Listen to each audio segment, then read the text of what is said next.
Hello, my name is Jeremy Griffin. I live at 725 South Henderson Street in Seattle, Washington. I'm a member with SAFE, which is Standing Against Foreclosures and Evictions.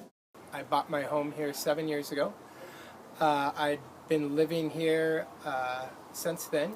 So I live in the community of South Park, which is one of the most ethnically diverse areas in our country. We've been hit hard by the economic crisis. In 2008, when the economic crisis began, I lost both my job and my company. I owned an ironworking company at that time. I began falling behind about a year and a half after that. I had a lot of money saved up and was able to make the payments. I've been struggling for full-time employment since the economic crisis started. In the last 6 months, I went to work full-time again. I'm able to make payments on the home. I can easily afford the home, but the bank refuses to negotiate with me at all. I've been trying to pay rent to stay in the property.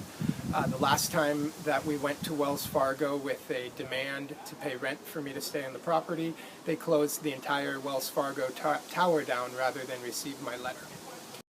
The bank argues that people bought homes that were more expensive than they can afford. Those people were quickly liquidated within the first 2 years of the economic crisis.